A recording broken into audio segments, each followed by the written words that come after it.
this encouragement we heard during interactive dialogue back in January and also today.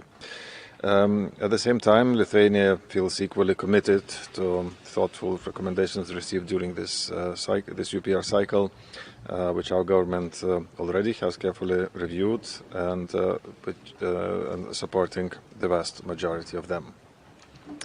This response reflects government's intention and continuing efforts to promote, protect and respect universal, indivisible human rights for all. As to the comments made today, I will try to respond to some of them, but rest assured, all the recommendations and all the comments will be taken with the due attention. So as to the comments made on migration, I want to emphasize that Lithuania always adheres to common principles and values of migration policy and is committed to make necessary improvements also by amending legislation. However, one cannot ignore the fact that in the early June of 2021, our asylum and reception systems were intentionally overwhelmed by artificially created large-scale hybrid attack organized by the Belarusian authorities. Obviously, it has resulted in creating a huge burden for respective national institutions. Having been dealing with approximately 800 cases per year, they were forced to rearrange their capabilities remarkably fast in order to deal with a significant increase of the number of cases, which has increased by 56 times comparing to that of 2020 and 112 times in comparison to 2019. However, we managed to overcome this challenge by adapting our asylum and reception systems in a particularly short time frame, continuously improving reception conditions with particular attention to compliance with international human rights standards. Also, there was a comment about history, and I would like to point out our long-standing the position that we the position that we talk about for a long time.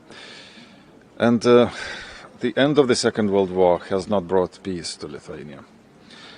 It brought hard years of occupation. Lithuanian freedom fighters were the true partisans who had upheld hope for independent country fighting the brutal communist occupation. Only by recognizing crimes committed by all totalitarian regimes and respecting fallen victims could we ensure that such crimes never repeat in the future. The horrors of the Holocaust and of the Gulag would remain black pages in history. And I want to conclude by still welcoming the spirit of international cooperation, the review of human rights situation in Lithuania. And we are determined to demonstrate our commitments to the UPR as an instrument and to the human rights in general. And we will ensure efficient monitoring process of implementation of all recommendations received. I thank you. I thank His Excellency for this participation, for the constructive participation of Lithuanians throughout the UPR process. I now propose that the Council adopts the decision on the outcome of the Universal Periodic Review of Lithuania as it appears on the screen.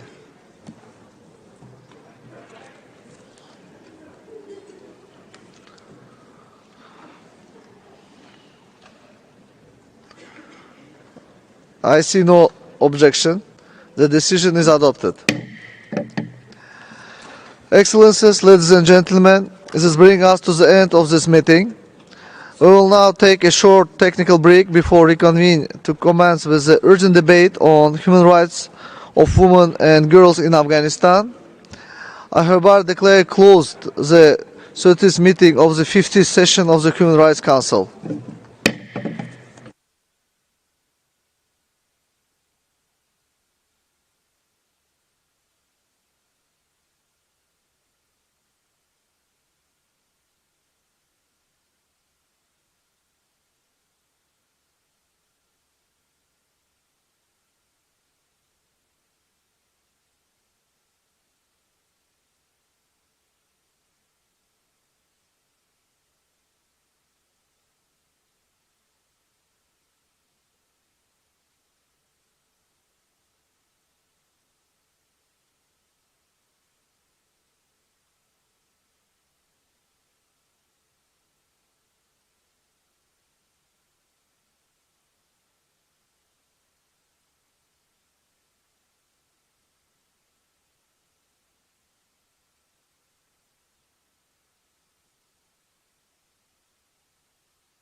Distinguidos y distinguidas participantes, excelencias, declaro abierta la 31ª reunión de la 50ª sesión del Consejo de Derechos Humanos.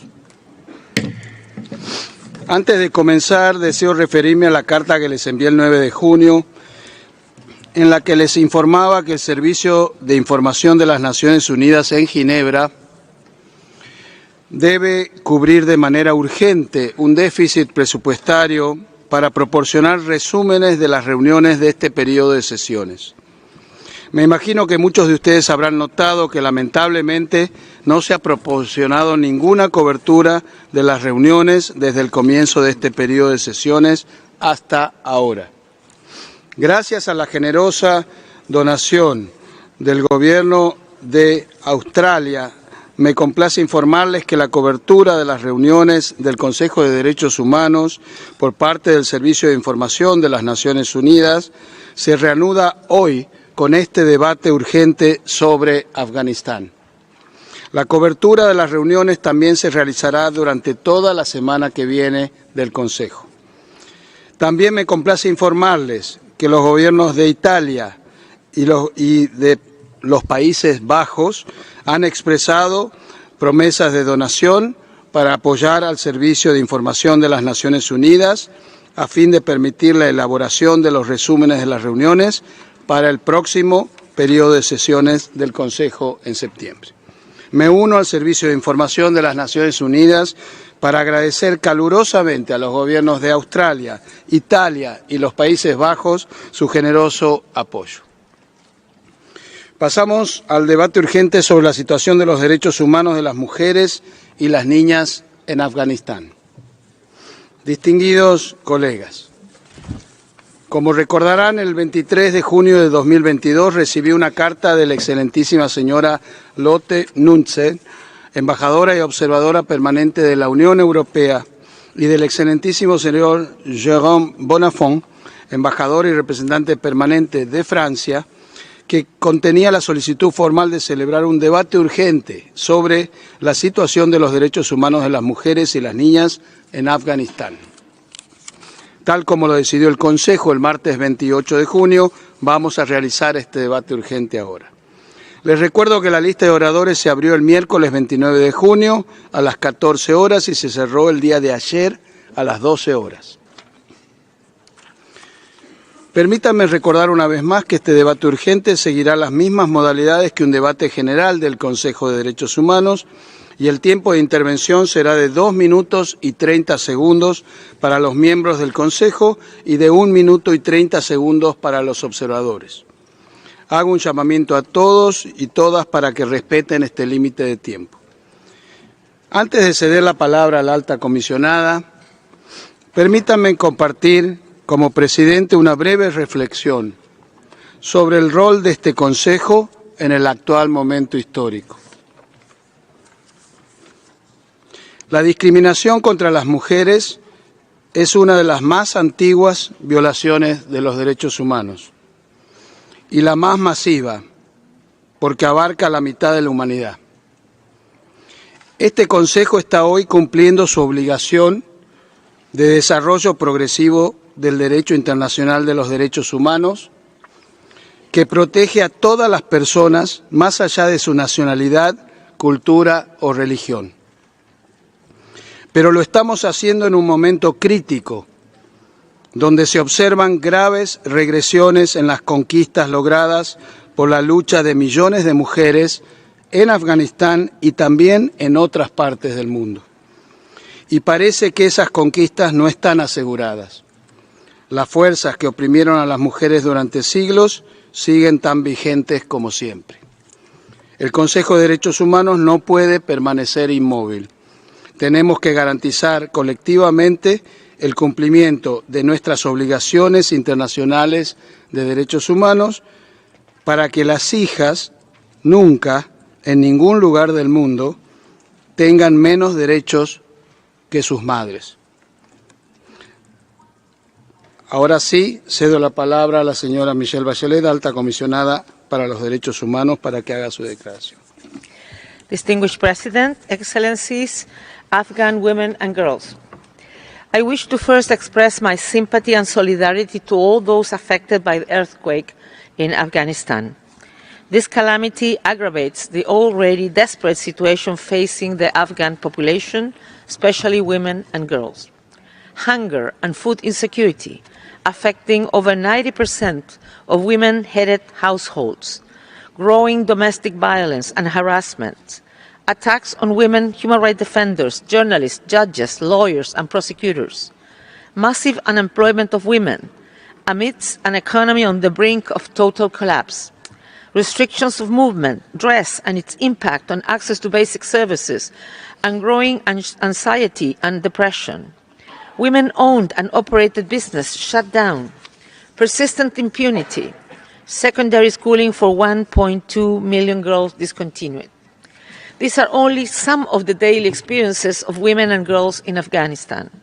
While some of these concerns predate the Taliban takeover in August 2021, reforms at that time were moving in the right direction.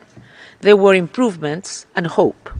However, since the Taliban took power, women and girls are experiencing most significant and rapid rollback in enjoyment of their rights across the board in decades.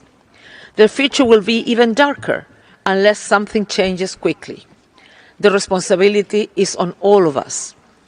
Together with Afghan women in the lead, we must ensure that the rights of all women and girls are protected and promoted. The de facto authorities I met with during my visit in March this year said they will honor their human rights obligations as far as consistent with Islamic Sharia law. Yet, despite these assurances, we are witnessing the progressive exclusion of women and girls from the public sphere and their institutionalized systematic oppression. As a de facto authority exercising effective control, the Taliban are a primary duty bearer in view of Afghanistan's legal obligations under international treaties, including the obligation to eliminate discrimination against women and ensure women's right to equal participation in civic and public life, including politics and decision-making fora. The impressive women I met during my visit from across many sectors of society were clear. They want direct, in-person dialogue with the de facto authorities. Work is underway to facilitate this request of Afghan women led by UNAMA. Today, I ask again the de facto authorities to take up these women's urgent calls for a seat at the table and to engage in meaningful dialogue. This will only benefit Afghanistan as a whole. I also call upon the de facto authorities to set a firm date for the opening of secondary schools for girls and to ensure quality education without discrimination and resources for teachers. I urge them to remove restrictions on women's freedom of movement, including the requirement of mahram, male chaperone, and the mandatory face covering and enabling their right to access employment, including self-employment. I also encourage the re-establishment of independent mechanisms to receive complaints from the public and protect victims of gender-based violence. All acts of gender-based violence must be independently investigated and those responsible held to account. Finally, I strongly encourage the de facto authorities to engage with predominantly Muslim countries with experience in promoting women and girls' rights as guaranteed in international law in that religious context. In that regard, the recent country visit by an Organization of Islamic Cooperation delegation is a significant step.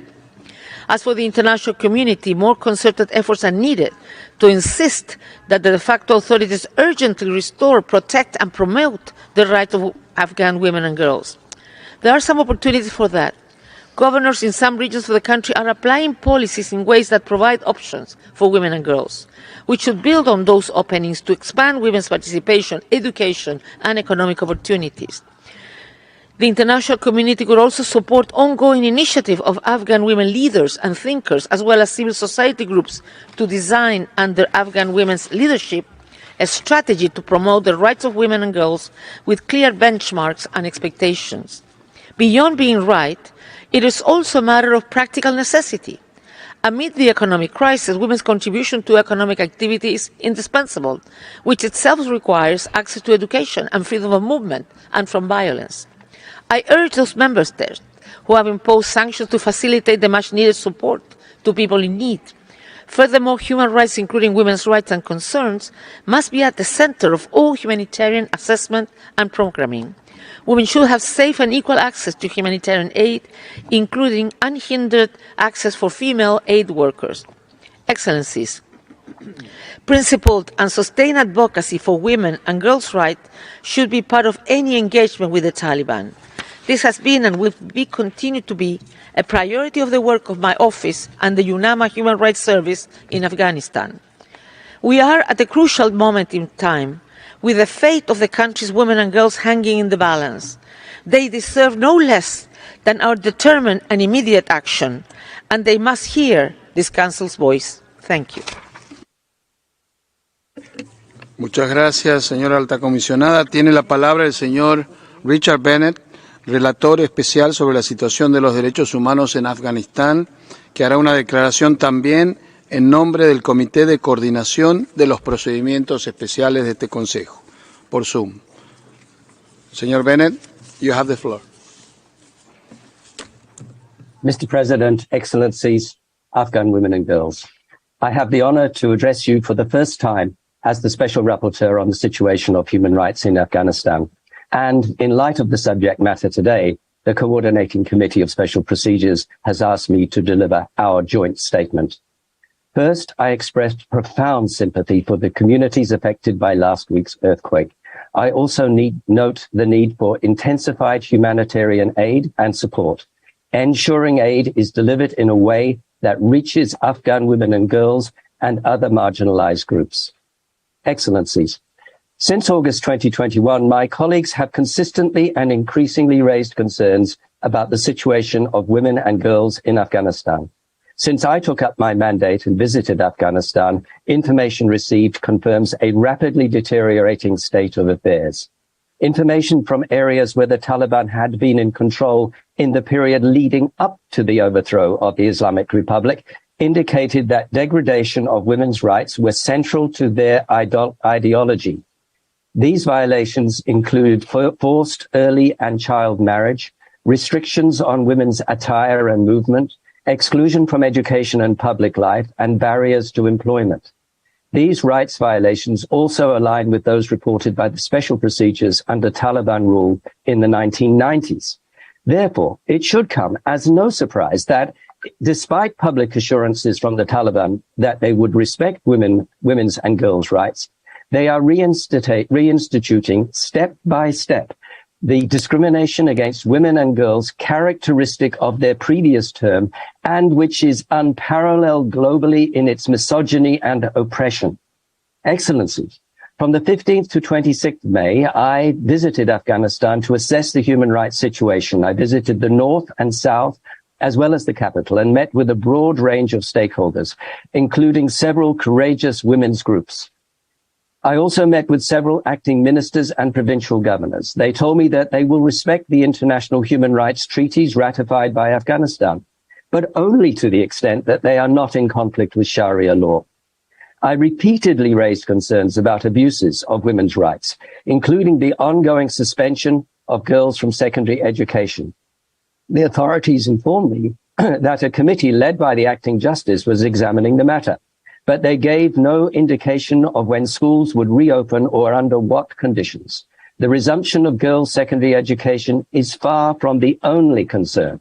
Restrictions made during the last months by the Taliban that have wiped out gains made by women and girls over the last 20 years, including restrictions on employment, travel, and attire. The Taliban's intentions are not only to impose absolute gender discrimination, they are aimed at making women invisible by excluding them almost entirely from society. For example, women are represented by men at the current Grand Assembly.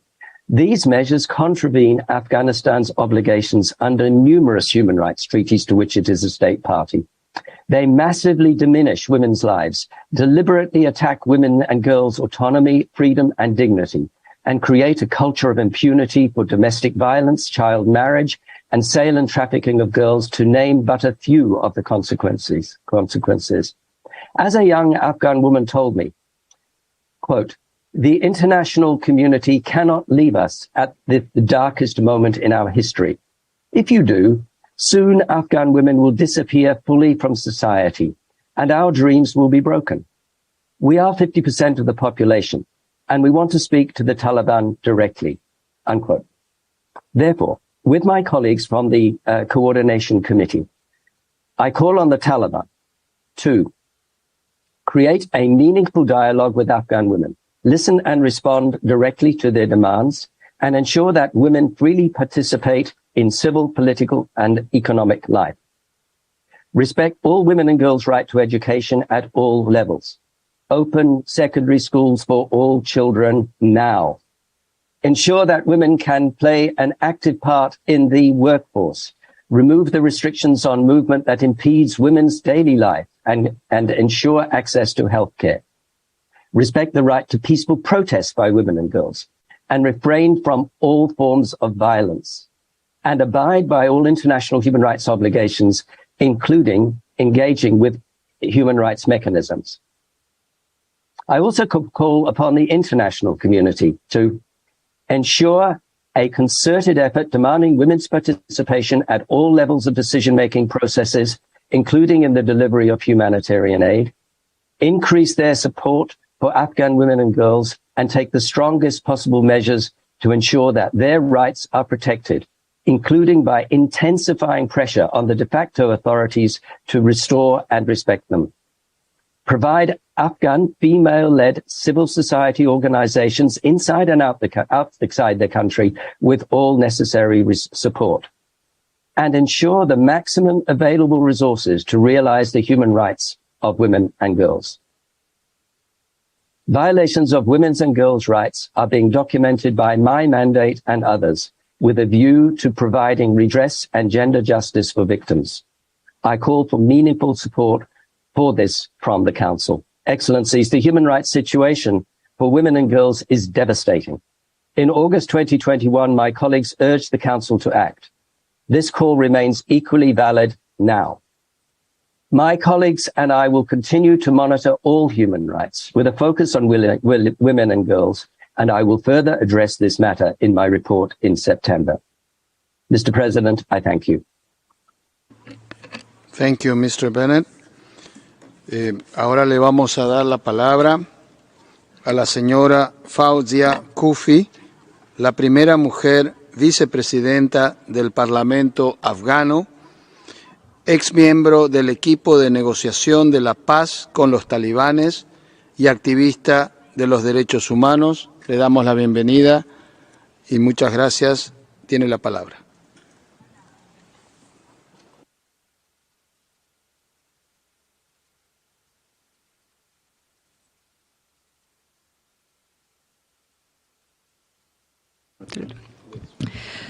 Thank you, Mr. President. In the name of God, who has created all human beings equal.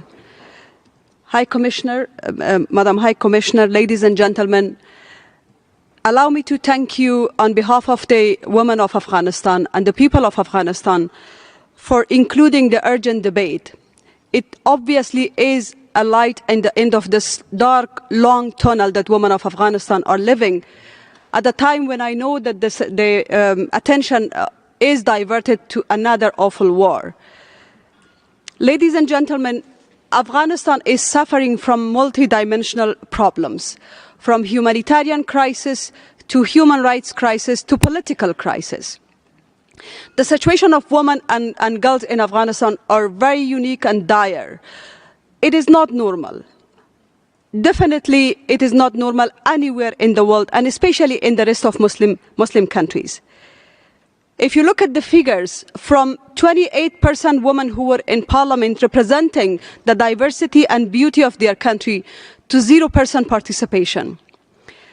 From 30% or more women in the civil service of their country to 0%. From 4 million children, girl children in school, now to almost 1.5 million only in school. From the fact that every day there is at least 1 or 2 women who commit suicide for the lack of opportunity, for the mental health, the pressure they receive. The fact that girls as young as 9 years old are being sold, not only because of economic pressure, but because of the fact that there is no hope for them, for their family, It is not normal. Let's not think that women of Afghanistan deserve this situation. Women of Afghanistan have proved that they have all the ability to be part of the progress of their country. Afghanistan is the only place in the world that women are basically literally invisible, the second class of their citizen. In 21st century, it is heartbreaking, it's painful for me and for my other sisters, fellow citizens, to advocate for our basic rights, the right to be visible, the right not to be erased from public life. Taliban obviously have not kept their promises of what they were telling us during the negotiation in terms of their respect for Islamic rights of women. In fact, what they do is in contradiction to Islam. Our beautiful religion starts with Iqra, means reading. But today, Taliban, under the name of the same religion, deprive 55% of the society from going to school. It is not only a matter of social or political participation of women, it's a matter of our security of the country. Because if 55% of the society is oppressed and not allowed to exercise their basic human fundamental rights, obviously that country is going to be safe haven for other military extremists. So I'm urging you today, for your own security, for the future of your own stability, stand with women of Afghanistan. Move from beautiful statements and resolutions to practice. Use your leverage, whatever leverage you have over Taliban, for them to become accountable on delivering to their citizens.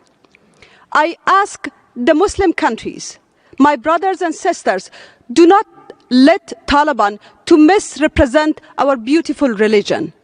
Our religion is the religion of peace, coexistence, and acceptance. What Taliban do, obviously, is in contradiction to what is happening in your own country. So we expect you to be in the forefront of this struggle and solidarity with us.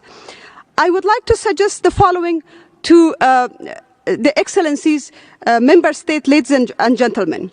First, I think UNAMA should be more accountable on what they do to Human Rights Council. Second, I suggest that in all your humanitarian intervention, make 50% women participation, not only as a recipient of the aid. Of course, on a personal level, it's heartbreaking for me after 20 years to talk about donation and aid in a country that is full of natural resources, but this is our reality. My suggestion is make it mandatory for the de facto authority to respect 50% women participation, not only as a recipient, but a decision maker. Please demonstrate this, make it showcase, so that in your own organizations, so that they know that you're serious about this. Support women-led organizations. Now that women are being erased literally from all the public jobs, it's only the civil society and non-governmental organization that provide jobs for the people and for the women especially.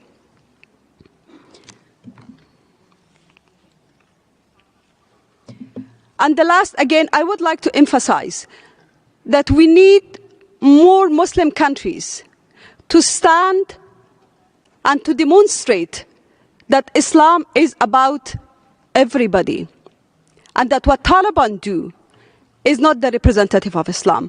I urge all of you to pursue, to use your leverage, to pursue a political dialogue in Afghanistan, because without a government that is accountable to its people, that is representative of all the diversity of Afghanistan, women will continue to suffer. And obviously we all know that discrimination in Afghanistan can be discrimination anywhere in the world. Discrimination does not know any border. Thank you. Thank you very much. Thank you.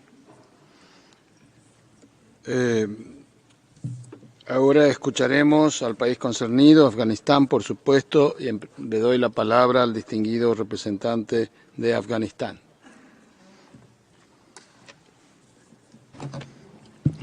Thank you, Mr. President.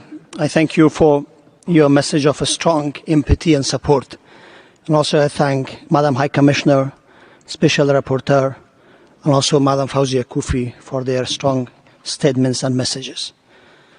Mr. President, First, I would like to thank every member state, individuals and organizations who supported and worked tirelessly to make today's urgent debate possible.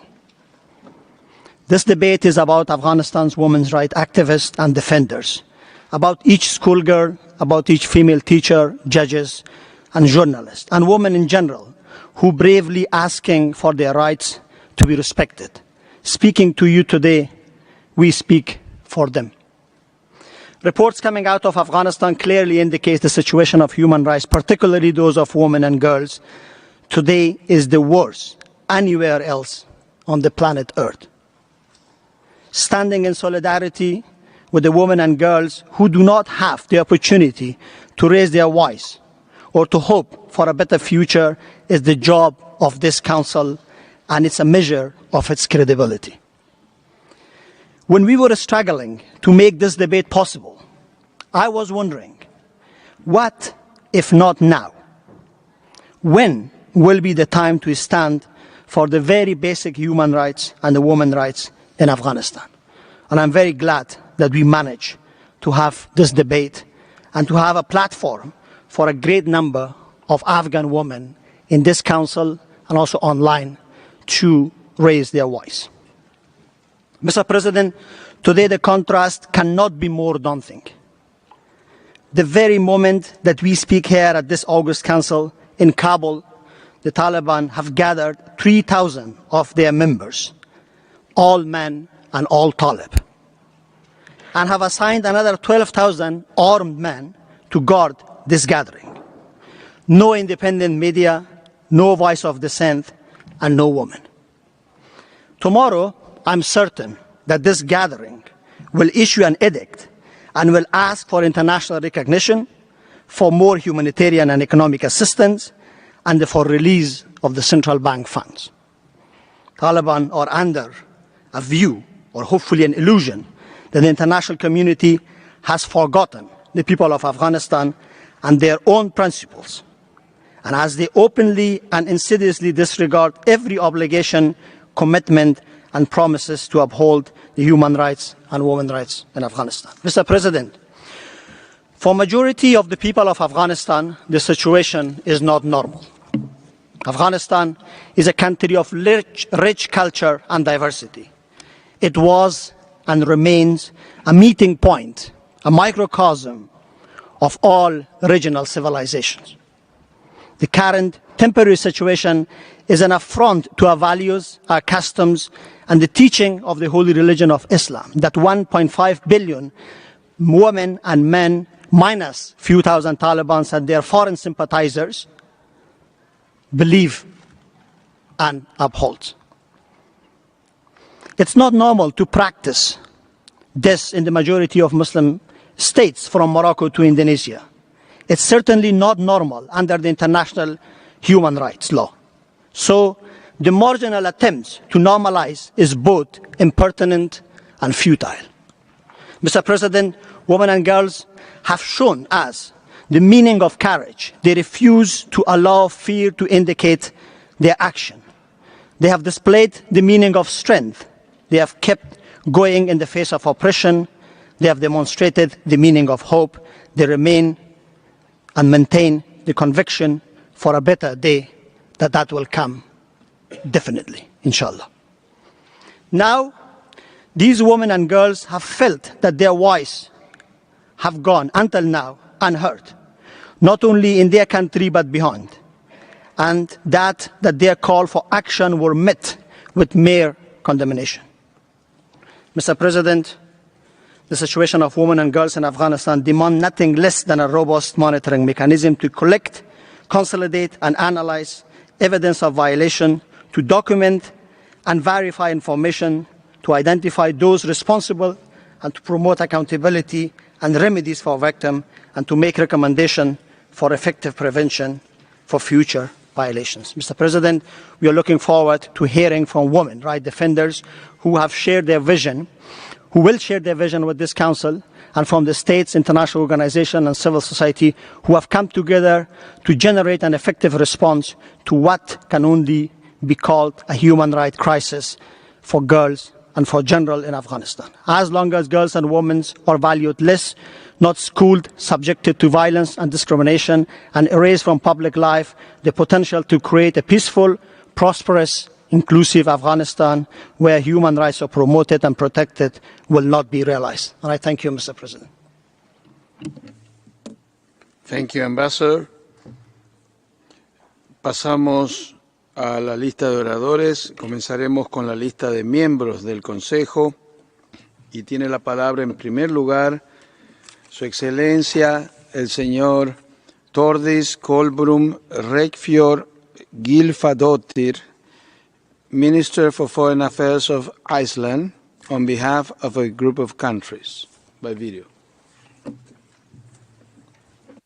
President, I speak on behalf of the Nordic and Baltic countries. Afghanistan is facing dark times. When our countries addressed this council last August, we, as many others, appealed to the Taliban to live up to their promises and uphold their obligations under international law to protect civilians and respect human rights. Regrettably, the Taliban have shown no willingness to listen to such appeals, neither from the international community nor their own people. Almost 1 year on, a hard-hit population has no representative government and is suffering a humanitarian, economic and human rights crisis. The deteriorating situation for Afghan women and girls is of particular concern. No country of any religious persuasion of its people or government denies girls the right to a secondary education, with one exception, Afghanistan. This terrible policy comes in addition to multiple directives and practices significantly impeding women's rights. This includes freedom of movement, the right to gainful employment, and freedom of political, economic, and social participation and decision-making. A country ravaged by 44 years of conflict, facing dire humanitarian and developmental challenges, can ill afford to exclude half of its population from participating in rebuilding society. The international community must continue to support Afghanistan. The Security Council provided UNAMA with a comprehensive mandate to engage. We welcome the visit of Special Rapporteur Bennett to Afghanistan and anticipate his first report to the Council in September. We support the convening of an urgent debate and the establishment of a panel. The UN and the rest of the international community must continue to support the Afghan people and promote the establishment of an inclusive government that represents its people and respects the human rights of all, including those of women and girls. Thank you.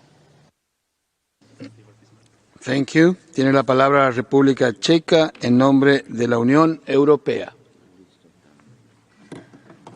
Thank you, Mr. President. I have the honor of speaking on behalf of the European Union.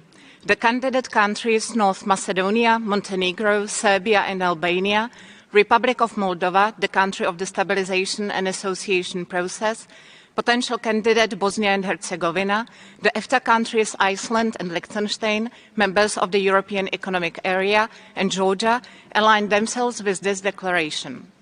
The EU thanks the speakers for their statements. Our deepest sympathies go to the people of Afghanistan following the last week's devastating earthquake. The EU will continue to provide assistance to those in need. Since 15th of August 2021, women and girls in Afghanistan have been suffering systematic violations of their rights, resulting from the adoption of measures and policies by the Taliban, aiming at erasing them completely from all spheres of public life. The measures requiring women and girls to wear the full veil in public, along with arbitrary punishments for family members to enforce in compliance, are particularly shocking. These measures, as well as the recent announcement requiring women only to leave home when necessary, are but examples of this process. The reports of abuse towards women human rights activists and women journalists are distressing. The EU has a long-term commitment to building resilience and promoting the academic, economic and social empowerment of Afghan women and girls. The full, equal, effective and meaningful participation, inclusion and empowerment of women and girls in all spheres of life is essential for lasting peace and sustainable economic and social development. It is also a condition for the realization of all human rights of all persons in Afghanistan. The right to education and justice for victims of sexual and gender-based violence are basic needs for women and girls. All victims and survivors of sexual and gender-based violence must have access to justice and to an effective remedy and reparations. Afghanistan must implement its commitments to ensure the enjoyment of all human rights of all women and girls. Mr. President, the Taliban stand at a crossroads. Afghanistan will only be in a position to overcome the challenges it is facing if it fully respects all human rights of all women and girls and allows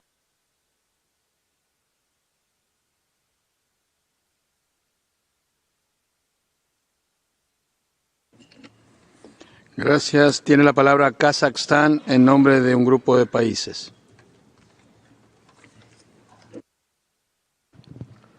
Mr. President, I have the honor to deliver this following statement on behalf of Central Asian countries, Kyrgyzstan, Tajikistan, Turkmenistan, Uzbekistan, and my own country, Kazakhstan.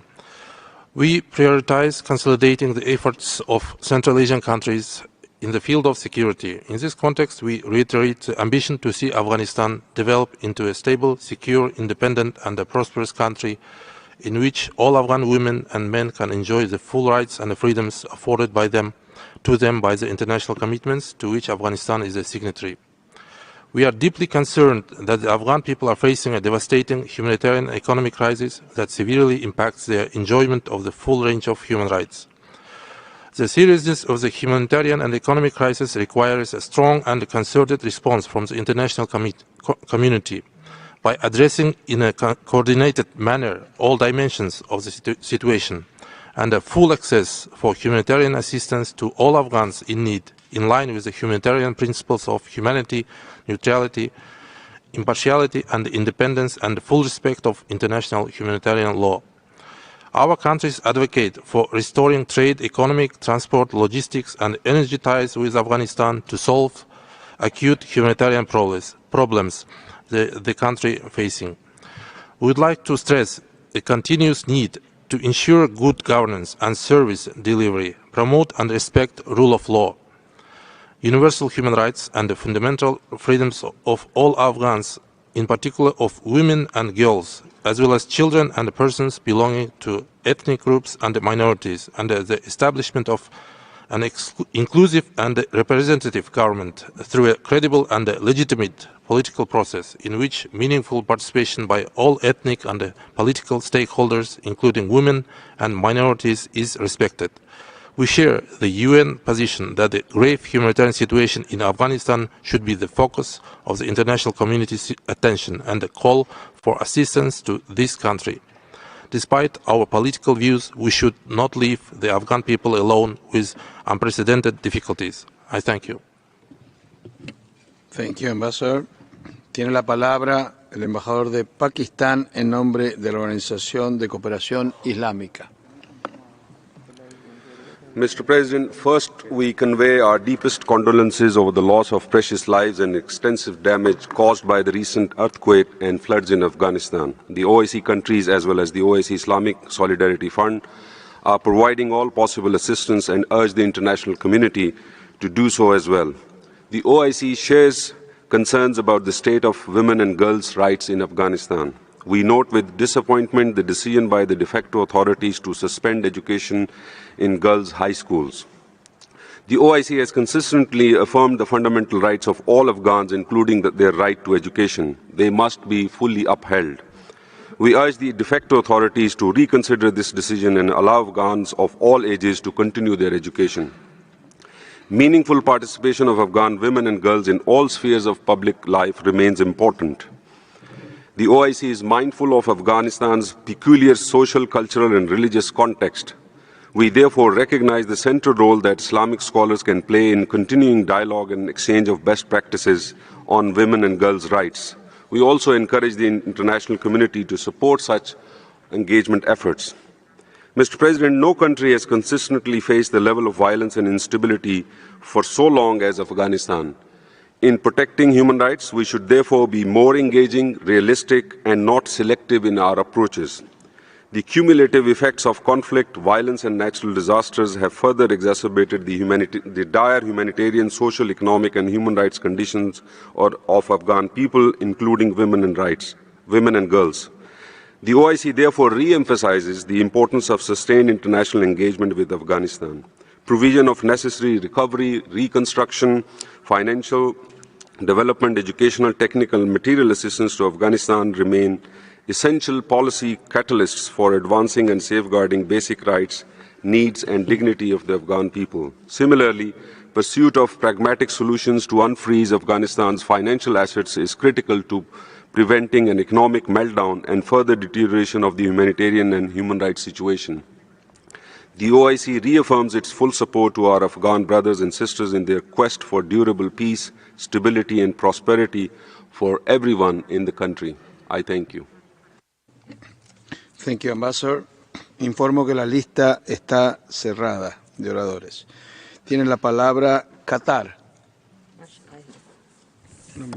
السيد الرئيس، في البدء نتقدم بخالص التعازي لشعب أفغانستان الشقيق في ضحايا الزلزال الذي ضرب البلاد، ونتمنى الشفاء العاجل للجرحى، ونؤكد تضامن دولة قطر التام مع الشعب الأفغاني في مواجهة آثار الزلزال. لقد حرصت دولة قطر على تعزيز المشاركة الفاعلة للمرأة الأفغانية في عملية صنع وبناء السلام، إيمانا منها بدورها المحوري في تهيئة مجتمعات سلمية وشاملة للجميع. ولقد أعربت دولة قطر عن قلقها البالغ حيال تعليق الدراسة في المدارس الثانوية للفتيات في أفغانستان، وأكدت أن هذه الممارسات السلبية سيكون لها بالغ الأثر على حقوق الإنسان والتنمية والاقتصاد في البلاد. ودعت حكومة تصريف الأعمال الأفغانية إلى مراجعة قرارها بما يتسق مع تعاليم الدين الإسلامي الحنيف فيما يتعلق بحقوق المرأة. كما تلاحظ دولة قطر مع القلق تدهور الأوضاع الإنسانية والاقتصادية والاجتماعية في أفغانستان، وتؤكد على ضرورة مواصلة تقديم المساعدات الإنسانية الإغاثية والتنموية، بالإضافة إلى العمل على استعادة النظم المصرفية والمالية وتمكين استخدام الأصول المملوكة للمصرف المركزي الأفغاني لصالح الشعب الأفغاني. من جهة أخرى فإن إحداث مزيد من التقدم في أفغانستان يتطلب أيضا اتخاذ إجراءات فاعلة وعاجلة للتخفيف من وطأة الأثر الإنساني للأزمة القائمة على جميع فئات المجتمع، لا سيما على النساء والفتيات والأطفال، فضلا عن مواصلة الجهود للتوصل إلى مصالحة وطنية شاملة. ختاما تؤكد دولة قطر مواصلتها التنسيق الوثيق مع الشركاء لتمكين الشعب الأفغاني من التصدي لكافة التحديات الإنسانية والاقتصادية والاجتماعية، والحفاظ على ما تم إحرازه من مكاسب وتحقيق الأمن والسلام والاستقرار والتنمية في أفغانستان وفي المنطقة. وشكرا سيد الرئيس.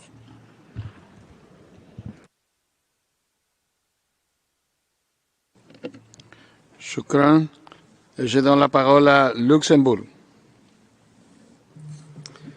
Merci, Monsieur le Président. Le Luxembourg s'associe pleinement à la déclaration présentée par l'Union européenne. Ma délégation remercie le rapporteur spécial Richard Bennett pour son exposé, de même que Madame Kofi pour son plaidoyer.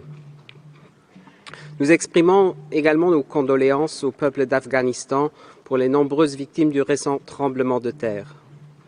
La situation des droits humains des femmes et des filles en Afghanistan est atterrante.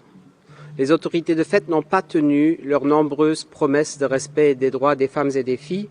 L'une après l'autre, ces promesses ont été balayées.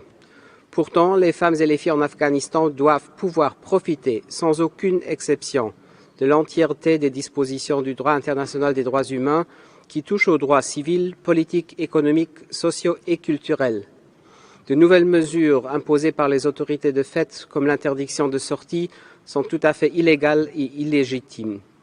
L'expulsion des femmes du monde du travail et des filles de l'éducation secondaire sont des violations et des abus des droits humains à l'échelle de toute la société, tout autant que le sont la persécution ciblée des femmes défenseuses des droits humains, les punitions arbitraires, les violences sexuelles et sexistes.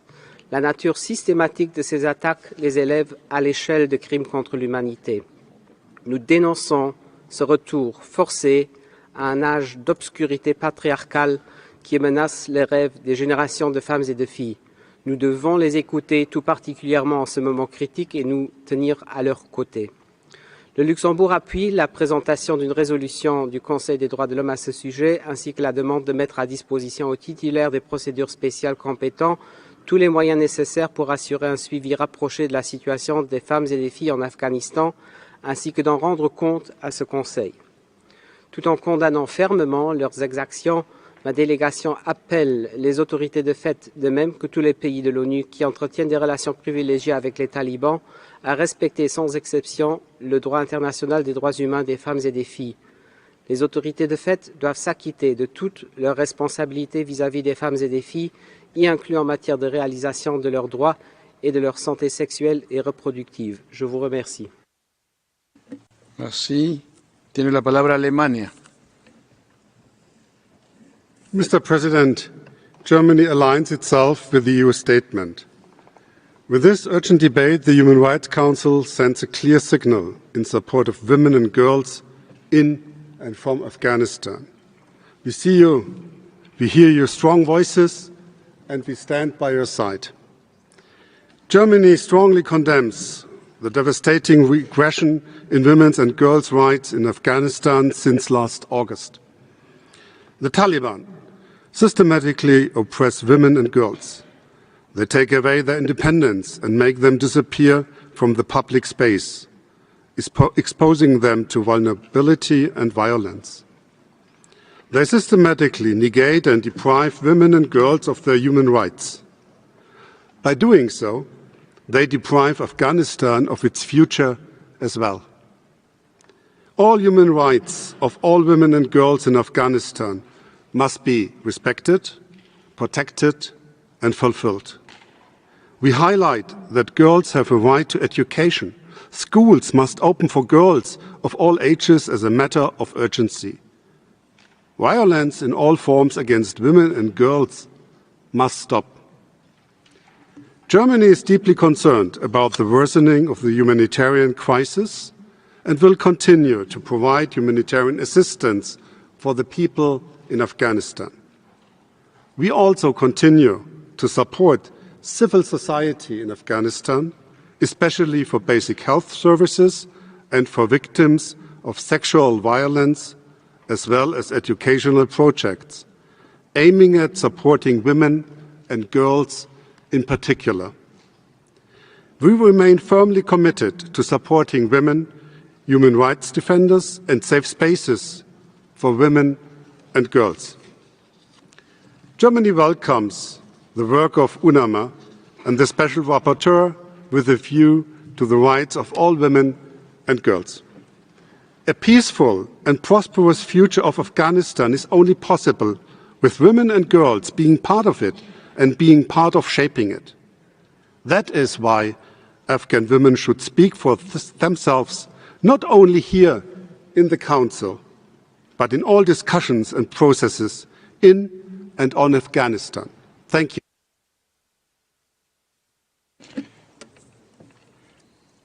Thank you. Je donne la parole à l'ambassadeur de la France. Gracias, señor presidente. Monsieur le Président, nous remercions la haute commissaire, M. Bennett et Mme Koufi, pour leur déclaration que nous avons écoutée avec la plus grande gravité. La France s'associe à la déclaration de l'Union européenne et exprime toute sa solidarité aux victimes du tremblement de terre du 22 juin 2022. Depuis le 15 août 2021, la situation des Afghanes, femmes et filles, n'a cessé de se dégrader au point de devenir intenable. La multiplication des mesures liberticides et stigmatisantes prises par les talibans à leur encontre constitue une violation manifeste de leurs droits et libertés fondamentales. Le message adressé à toutes les Afghanes et à la communauté internationale est clair. Les talibans, animés par leur idéologie liberticide, bafouent les droits fondamentaux et leurs engagements. Les mesures qu'ils imposent à la moitié de leur population en témoignent. Interdiction aux filles de 12 ans et plus de se rendre à l'école, imposition du voile intégral dans l'espace public, interdiction de quitter le domicile en dehors des cas de nécessité.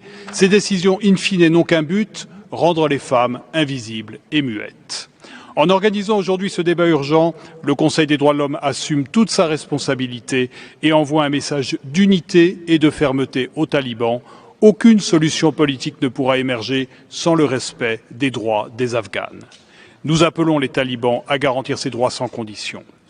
Monsieur le Président, la tragédie qui s'abat depuis près d'un an sur le sort des Afghanes nous concerne tous. En nous réunissant aujourd'hui, nous leur adressons un message. Nous ne les oublions pas. Mais pour que ce message soit entendu aussi des talibans, nous devons le porter ensemble, avec force et sans réserve, car le sort qui est fait aux femmes et aux filles d'Afghanistan le démontre. C'est bien une chape totalitaire qui s'abat à nouveau sur l'Afghanistan, dont les femmes et les filles sont les premières, mais non les seules victimes. La France appelle tous les membres de ce Conseil à soutenir la résolution présentée par l'Union européenne et à permettre son adoption par consensus pour affirmer la solidarité de la communauté internationale avec les femmes et les filles d'Afghanistan, pour défendre les droits de l'homme dans ce pays martyr. Je vous remercie. Merci. Tiene la palabra Lituania. Ambassador. Thank you, Mr. President. Lithuania aligns itself with the EU statement. In the wake of last Wednesday's catastrophic earthquake, we would like to express our heartfelt condolences to the Afghan people. We are deeply concerned about the ongoing deterioration of human rights of Afghan women and girls, as the Taliban de facto authorities are systematically pursuing a policy of gender segregation. Access to secondary education for girls is strictly limited. Barriers are imposed on women's ability to seek employment. They have no opportunities to participate in political and public life. Their freedoms of movement, association and expression are severely restricted. All of these newly imposed policies and decrees aim to erase women from society and are far from compliant with international obligations under several human rights treaties to which Afghanistan is a state party. Lithuania calls on the Taliban to immediately revoke all the decisions hindering women and girls' rights, as well as to ensure full, equal and meaningful participation of women and girls in the political processes, education, economic and social sectors. They must be protected against all forms of violence and discrimination. Uneven and insufficient distribution of humanitarian aid is also of great concern. We call on the de facto authorities to fully cooperate with all the relevant humanitarian organizations to ensure that humanitarian aid reaches the remote areas and those most in need, women-headed households, ethnic and religious minorities, and people with disabilities. We commend the critical role of the UN Special Rapporteur, the human rights monitoring work of UNAMA, as well as the efforts of the ICC in pursuit of accountability. At the same time, we are greatly disappointed about the recent dissolution of Independent Human Rights Commission and call for its re-establishment. Lithuania continues to stand in solidarity with all the extraordinary women and girls of Afghanistan who courageously face all the risks and strive to make their voices heard in order to build a free and fair society. I thank you. Thank you. Tiene la palabra México, embajadora. Gracias, señor presidente. México entiende sus condolencias y solidaridad al pueblo afgano por la pérdida de vidas y heridos que dejó el terremoto ocurrido la semana pasada. Hacemos un llamado a la comunidad internacional a facilitar las condiciones para asegurar que la ayuda humanitaria pueda llegar a las personas afectadas por esta catástrofe. Asimismo, resulta apremiante atender la crisis de seguridad alimentaria que enfrenta el pueblo afgano. De acuerdo con la FAO, hoy la mitad de la población no tiene acceso a alimentos diariamente y esta situación podría seguir agudizándose. Señor presidente, observamos con gran preocupación que las políticas y capacidades institucionales en temas de igualdad de género en Afganistán continúan siendo minadas y, contrario a lo anunciado por las autoridades en ese país, se han adoptado medidas que violan los derechos humanos de mujeres, jóvenes y niñas. Resulta imperioso que las autoridades en dicho país aseguren las condiciones necesarias para garantizar la participación sustantiva y en igualdad de condiciones de las mujeres, jóvenes y niñas en la vida pública y asegurar la libertad de movimiento. Las autoridades, en cumplimiento con sus obligaciones internacionales de derechos humanos, deben adoptar las medidas necesarias para asegurar que las niñas y jóvenes accedan a todos los niveles educativos. México hace un firme llamado a que se elimine toda disposición que limite la asistencia de niñas, jóvenes y mujeres a los planteles educativos en igualdad de condiciones. De igual forma, consideramos indispensable eliminar cualquier política que obstaculice o impida a todas las mujeres ser partícipes de la vida económica. La prosperidad de una sociedad depende en gran medida de que todas las mujeres puedan ejercer plenamente su derecho al trabajo e integrarse al mercado laboral. México condena las restricciones que han sido impuestas a las organizaciones de la sociedad civil para realizar su labor y exhortamos a las autoridades a respetar y proteger las libertades de expresión y asociación, poniendo especial atención a las organizaciones que promueven los derechos de mujeres y niñas. Finalmente, nuestro país hace un firme llamado a asegurar el involucramiento activo de las mujeres en procesos humanitarios, de diálogo político y de gobernanza como elemento indispensable para promover la paz, el desarrollo, la prosperidad y el bienestar del pueblo afgano. Muchas gracias, señor presidente.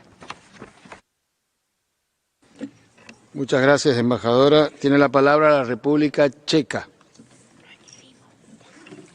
Thank you, Mr. President. The Czech Republic fully aligns itself with the statement of the European Union. We supported the request for today's urgent debate because we are deeply concerned about the human rights situation of women and girls in Afghanistan. We shared this concern already at the special session of the Council last August. Since then, the situation has worsened dramatically.